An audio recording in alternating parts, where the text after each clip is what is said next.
ನಮಸ್ಕಾರ ನನ್ನೆಲ್ಲ ಆತ್ಮೀಯ ಬಂಧುಗಳಿಗೆ, ನನ್ನ ಆತ್ಮೀಯ ಸ್ನೇಹಿತರಿಗೆ ಇವತ್ತಿನ ವಿಡಿಯೋಗೆ ಸ್ವಾಗತ. ತಮ್ಮೆಲ್ಲರಿಗೋಸ್ಕರ ಇವತ್ತು ಲಕ್ಷ್ಮೀ ನೃಸಿಂಹರ ಒಂದು ವಿಶೇಷ ಮಂತ್ರವನ್ನು ತೊಗೊಂಡು ಬಂದಿದ್ದೀನಿ. ಅಂದರೆ ಲಕ್ಷ್ಮೀ ನೃಸಿಂಹ ಕರಾವಲಂಬ ಸ್ತೋತ್ರದಲ್ಲಿ ಆಯ್ದಂತಹ ಒಂದು ಶ್ಲೋಕವನ್ನು ಇವತ್ತು ನಿಮಗೋಸ್ಕರ ಪಾರಾಯಣವನ್ನು ಮಾಡ್ತಾ ಇದ್ದೇನೆ.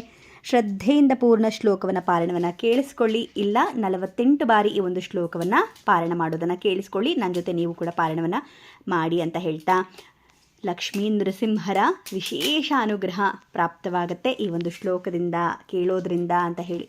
ಬನ್ನಿ ಶ್ಲೋಕ ಪಾರಾಯಣವನ್ನು ಶುರು ಮಾಡೋಣ. ಶ್ರೀಮತ್ಪಯೋನಿಧಿ ನಿಕೇತನ ಚಕ್ರಪಾಣೆ ಭೋಗೀಂದ್ರ ಭೋಗಮಣಿರಾಜಿತ ಪುಣ್ಯಮೂರ್ತೆ ಯೋಗೀಶ ಶಾಶ್ವತ ಶರಣ್ಯ ಭವಾಬ್ಧಿಪೋತ ಶ್ರೀಲಕ್ಷ್ಮೀ ನೃಸಿಂಹ ಮಮ ದೇಹಿ ಕರಾವಲಂಬಂ.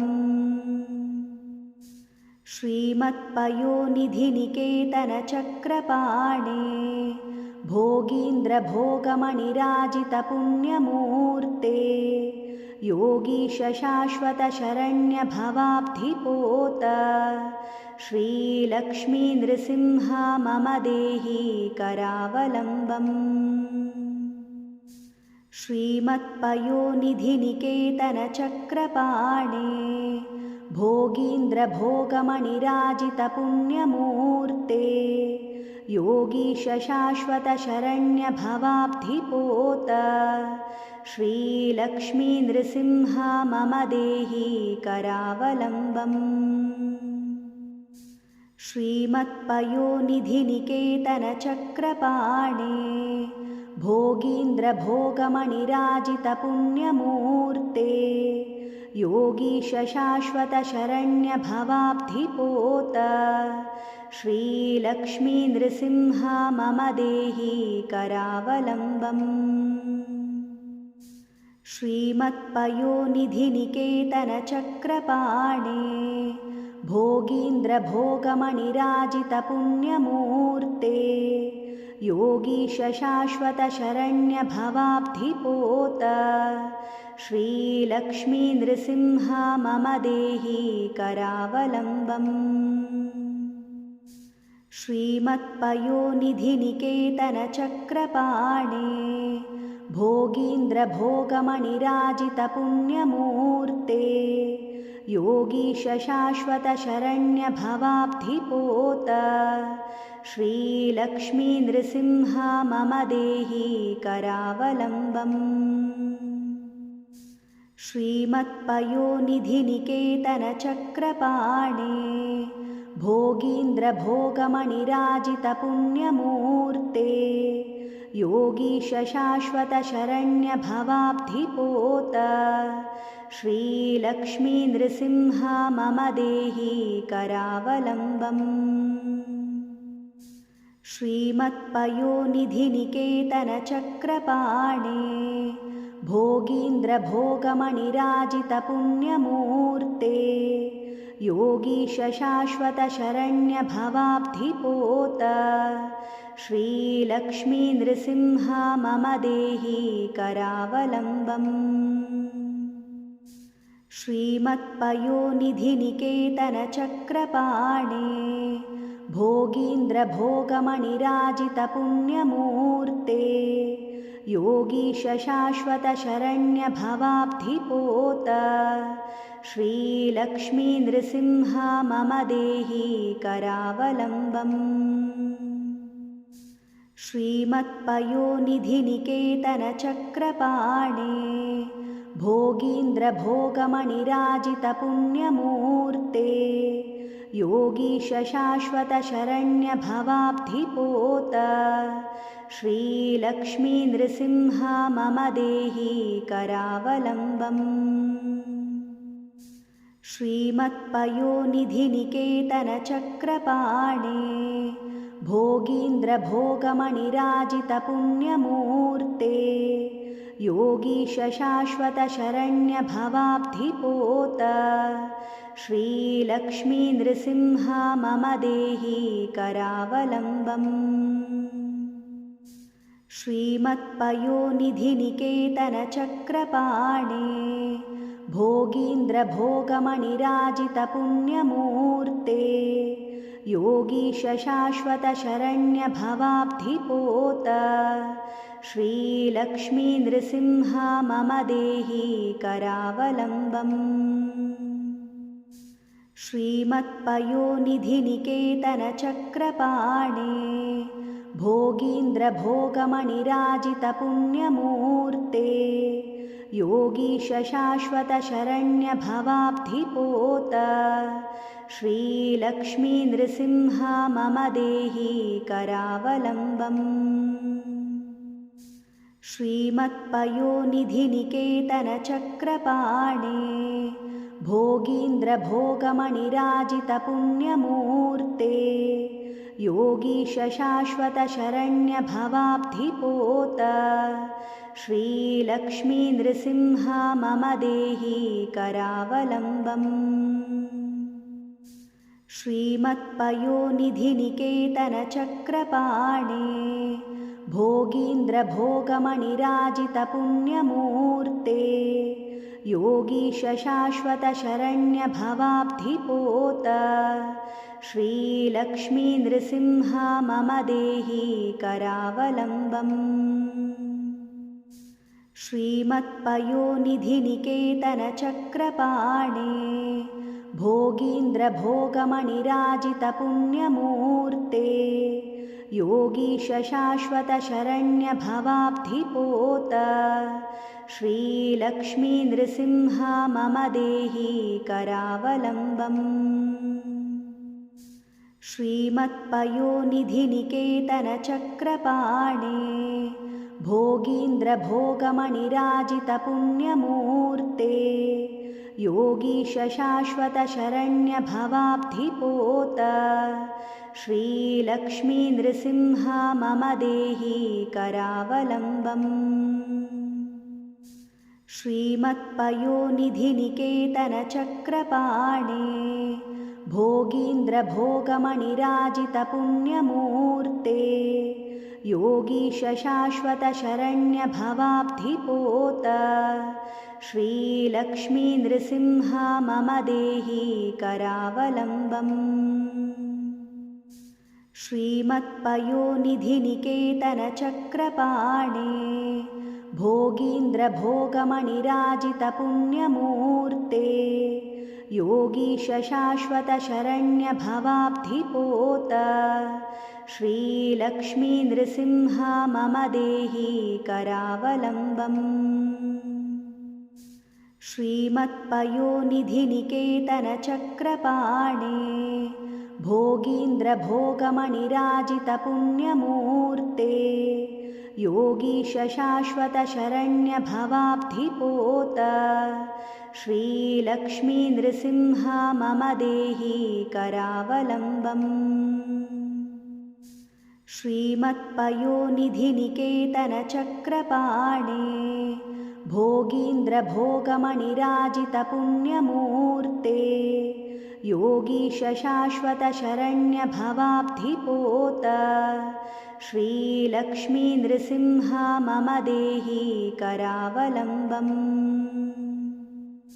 श्रीमत्पयोनिधिनिकेतनचक्रपाणे भोगीन्द्रभोगमणिराजितपुण्यमूर्ते योगीश शाश्वतशरण्यभवाब्धिपोत श्रीलक्ष्मीनृसिंह मम देहि करावलम्बम्।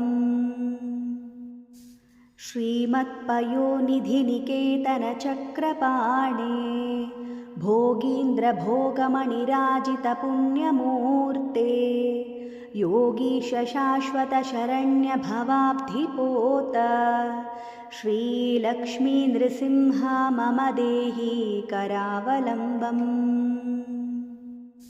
श्रीमत्पयोनिधिनिकेतनचक्रपाणे भोगीन्द्रभोगमणिराजितपुण्यमूर्ते योगीश शाश्वतशरण्यभवाब्धिपोत श्रीलक्ष्मीनृसिंह मम देहि करावलम्बम्। श्रीमत्पयोनिधिनिकेतनचक्रपाणे भोगीन्द्रभोगमणिराजितपुण्यमूर्ते योगीश शाश्वतशरण्यभवाब्धिपोत श्रीलक्ष्मीनृसिंह मम देहि करावलम्बम्। श्रीमत्पयोनिधिनिकेतनचक्रपाणे भोगीन्द्रभोगमणिराजितपुण्यमूर्ते योगीश शाश्वतशरण्यभवाब्धिपोत श्रीलक्ष्मीनृसिंह मम देहि करावलम्बम्। श्रीमत्पयोनिधिनिकेतनचक्रपाणे भोगीन्द्रभोगमणिराजितपुण्यमूर्ते योगीश शाश्वतशरण्यभवाब्धिपोत श्रीलक्ष्मीनृसिंह मम देहि करावलम्बम्। श्रीमत्पयोनिधिनिकेतनचक्रपाणे भोगीन्द्रभोगमणिराजितपुण्यमूर्ते योगीश शाश्वतशरण्यभवाब्धिपोत श्रीलक्ष्मीनृसिंह मम देहि करावलम्बम्। श्रीमत्पयोनिधिनिकेतनचक्रपाणे भोगीन्द्रभोगमणिराजितपुण्यमूर्ते योगीश शाश्वतशरण्यभवाब्धिपोत श्रीलक्ष्मीनृसिंह मम देहि करावलम्बम्। श्रीमत्पयोनिधिनिकेतनचक्रपाणे भोगीन्द्रभोगमणिराजितपुण्यमूर्ते योगीश शाश्वतशरण्यभवाब्धिपोत श्रीलक्ष्मीनृसिंह मम देहि करावलम्बम्। श्रीमत्पयोनिधिनिकेतनचक्रपाणे भोगीन्द्रभोगमणिराजितपुण्यमूर्ते योगीश शाश्वतशरण्यभवाब्धिपोत श्रीलक्ष्मीनृसिंह मम देहि करावलम्बम्। श्रीमत्पयोनिधिनिकेतनचक्रपाणे भोगीन्द्रभोगमणिराजितपुण्यमूर्ते योगीश शाश्वतशरण्यभवाब्धिपोत श्रीलक्ष्मीनृसिंह मम देहि करावलम्बम्। श्रीमत्पयोनिधिनिकेतनचक्रपाणे भोगीन्द्रभोगमणिराजितपुण्यमूर्ते योगीश शाश्वतशरण्यभवाब्धिपोत श्रीलक्ष्मीनृसिंह मम देहि करावलम्बम्। श्रीमत्पयोनिधिनिकेतनचक्रपाणे भोगीन्द्रभोगमणिराजितपुण्यमूर्ते योगीश शाश्वतशरण्यभवाब्धिपोत श्रीलक्ष्मीनृसिंह मम देहि करावलम्बम्। श्रीमत्पयोनिधिनिकेतनचक्रपाणे भोगीन्द्रभोगमणिराजितपुण्यमूर्ते योगीश शाश्वतशरण्यभवाब्धिपोत श्रीलक्ष्मीनृसिंह मम देहि करावलम्बम्। श्रीमत्पयोनिधिनिकेतनचक्रपाणे भोगीन्द्रभोगमणिराजितपुण्यमूर्ते योगीश शाश्वतशरण्यभवाब्धिपोत श्रीलक्ष्मीनृसिंह मम देहि करावलम्बम्। श्रीमत्पयोनिधिनिकेतनचक्रपाणे भोगीन्द्रभोगमणिराजितपुण्यमूर्ते योगीश शाश्वतशरण्यभवाब्धिपोत श्रीलक्ष्मीनृसिंह मम देहि करावलम्बम्। श्रीमत्पयोनिधिनिकेतनचक्रपाणे भोगीन्द्रभोगमणिराजितपुण्यमूर्ते योगीशशाश्वतशरण्यभवाब्धिपोत श्रीलक्ष्मीनृसिंहा मम देहि करावलम्बम्। श्रीमत्पयोनिधिनिकेतनचक्रपाणे भोगीन्द्रभोगमणिराजितपुण्यमूर्ते योगीशशाश्वतशरण्यभवाब्धिपोत श्रीलक्ष्मीनृसिंहा मम देहि करावलम्बम्। श्रीमत्पयोनिधिनिकेतनचक्रपाणे भोगीन्द्रभोगमणिराजितपुण्यमूर्ते योगीशशाश्वतशरण्यभवाब्धिपोत श्रीलक्ष्मीनृसिंहा मम देहि करावलम्बम्। श्रीमत्पयोनिधिनिकेतनचक्रपाणे भोगीन्द्रभोगमणिराजितपुण्यमूर्ते योगीशशाश्वतशरण्यभवाब्धिपोत श्रीलक्ष्मीनृसिंहा मम देहि करावलम्बम्। श्रीमत्पयोनिधिनिकेतनचक्रपाणे भोगीन्द्रभोगमणिराजितपुण्यमूर्ते योगीशशाश्वतशरण्यभवाब्धिपोत श्रीलक्ष्मीनृसिंहा मम देहि करावलम्बम्।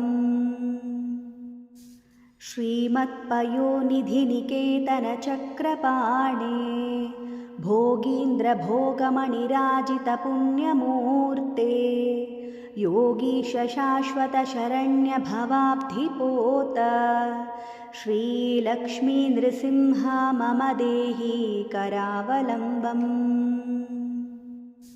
श्रीमत्पयोनिधिनिकेतनचक्रपाणे भोगीन्द्रभोगमणिराजितपुण्यमूर्ते योगीशशाश्वतशरण्यभवाब्धिपोत श्रीलक्ष्मीनृसिंहा मम देहि करावलम्बम्।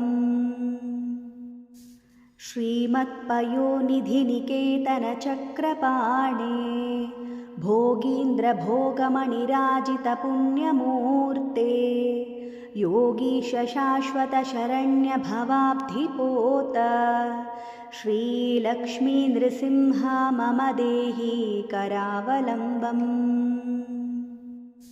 श्रीमत्पयोनिधिनिकेतनचक्रपाणे भोगीन्द्रभोगमणिराजितपुण्यमूर्ते योगीशशाश्वतशरण्यभवाब्धिपोत श्रीलक्ष्मीनृसिंहा मम देहि करावलम्बम्। श्रीमत्पयोनिधिनिकेतनचक्रपाणे भोगीन्द्रभोगमणिराजितपुण्यमूर्ते योगीशशाश्वतशरण्यभवाब्धिपोत श्रीलक्ष्मीनृसिंहा मम देहि करावलम्बम्। श्रीमत्पयोनिधिनिकेतनचक्रपाणे भोगीन्द्रभोगमणिराजितपुण्यमूर्ते योगीशशाश्वतशरण्यभवाब्धिपोत श्रीलक्ष्मीनृसिंहा मम देहि करावलम्बम्।